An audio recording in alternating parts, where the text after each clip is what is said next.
nukleofil sifatida kim hujum qilyapti? Agar bir tarafdan oladigan bo'lsangiz, nukleofil sifatida xuddi mana bu bunga hujum qilib, xlorni siqib chiqarayotganga o'xshaydi, to'g'rimi? Lekin aslida nima bo'ladi? Aslida nima bo'ladi? Xo'p, aslida mana bu ishqoriy muhit yoki bo'lmasa qandaydir anaqa deymiz, elektron tortib oluvchi guruhlar bo'ladigan bo'lsa, xlor CH minus xuddi nimaga o'xshab qoldi? Aldoklarning metilen komponentga o'xshab qoldi. Ko'rasizmi? Ana shu metilen komponent endi mana bu vodorodlarning bittasiga hujum qiladi. Mana bu yerda yozaman. Nitro guruh bilan kichiraytirgan holatda mana bu yerda nitro guruh, bu yerda nitro guruh, mana bu yerda nitro guruh voyib. Endi mana bu yerdagi vodorod bor. Ana shu vodorodga mana bu manfiy zaryad bilan hujum qiladi. Tushunyapsizlar? Keyin o'tkazg'ich bitta o'tkaz. Mana mexanizm ko'rasizmi? Ana endi nima bo'lyapti? Ko'rinayotgan holatda vodorod bilan ikkalasini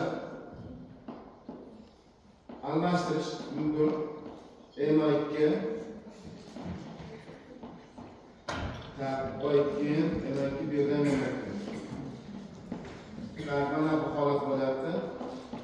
Vodorod bu yoqdan CH xlor bu yoqdan SO2 finil bo'lyapti. Manfiy zaryad mana bu yerda. Yo'q bo'lmasa CH2 ga o'tkazasiz. Va hokazo oraliq bosqichda hosil bo'ladi. Mana bu ko'rinish va chiqib ketgandan keyin mana bu mahsulotga keladi. Bu vikariyozal mashinasi. Vikariyozal mashinasi bo'yicha bir qancha ma'lumotlar bor. Hammasini aytmas sizlarga. Agar reaksiya ishlayotgan mana bu ni ko'proq oladigan bo'lsangiz, uchalasida aralashtirib tashlashingiz mumkin. Uchalasini ham degan uchala vodorodga aralashtirish. CH2 SO2 finil CH2 SO2 finil mana bu yerda finil SO2 CH. Ana shunaqa ko'rinish olish. Agar hujum qiluvchi guruh ko'proq bo'lgan bo'lsa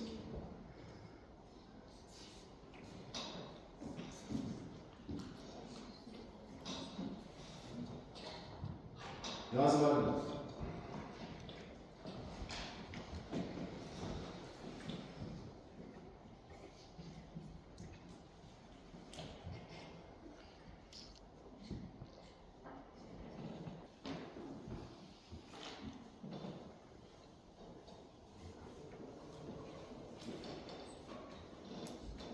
Endi molekulyar ko'rinishlarning nukleofil mashinasi reaksiyalari ham bor.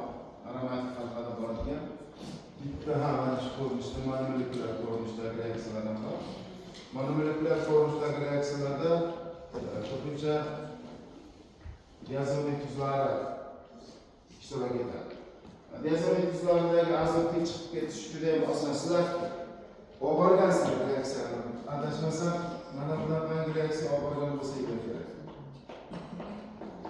Anilni olgansizlar, shu anillardan elektrik ta'sir etilgansizlar, menimcha kislotali muhitda, keyin shuni sulfat kislota bo'lgan bo'lsa, keyin sizdan sut ta'sir etilgan bo'lsanglar, mana bu chiqqan. Qiluvdinglarmi shu narsani yozdim, bizda? Ha? Nargizlar bilan nima eslayapmiz, boshqa eslayapmiz. Chunki ko'p chiqqanmidi? Nima bilan qiluvdinglar? Ovoz bilan qiluvdim. Xo'p, reaksiyaning mexanizmi nimaga bog'liq? Yo nimaga qayerga kelib chiqadi? Birinchi bosqichda nima hosil bo'lardi? Tak, NH2 bo'ladigan bo'lsa, natriy nitrit bilan kislotali muhitda diazobiriklar kelib chiqadi. Mana bu yerdan N solchin H SO4 minus adashmasam fashion olmaysiz. Mana hosil bo'ladigan jarayonda birinchi mana shu ketishman. Sulfolanish sulfotus. Agar mana bu yerda xlorning o'zi bo'ladigan bo'lsa, ko'pincha reaksiya jarayonida sulfo guruhidan nisbatan xlor chiqib ketish qiyin guruh bo'lgancha yo'qolsa, kuchliroq nuklear bo'lgancha xlor benzol qilamiz. Shuning uchun sulfat kislota ishlatiladi va suv qo'shadi. Ana shu yerda keyingi hosil bo'layotgan mana bu suv qo'shgan jarayoningizda diazomiy tuzining parchalanishi kuzatiladi. Ya'ni mana bu yerdan azot chiqib ketadigan bo'lsa, musbat zaryad hosil bo'ladi. Endi unga OH minus hujum qiladigan bo'lsa, bizda nima hosil bo'ladi? Fenol hosil bo'ladi. Mana tipik SN1 ko'rinishda. Mana bu SN1 ko'rinishda. Bu mana molekulyar reaksiyalar shu.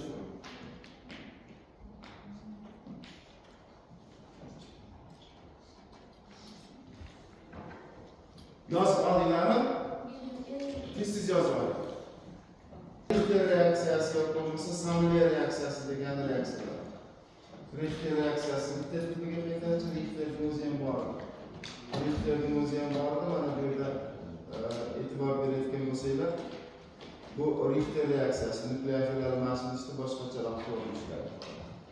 Bu yerda kislorodni kompleks nimaga hujumi, sian guruhga keyin bu yoqdan diazol guruhi chiqib ketishi va parchalanish reaksiyalar ketadigan jarayon. Bu yerda nitrozli guruhni siqib chiqarish bor.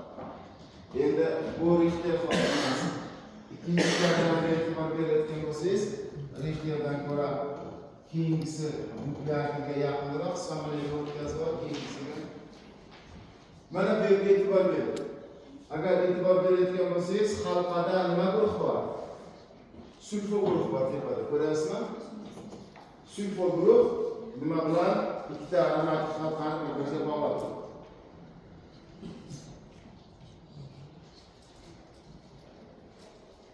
Mana shunaqa qilishga harakat qilaman. O'xshamadimi? Tak.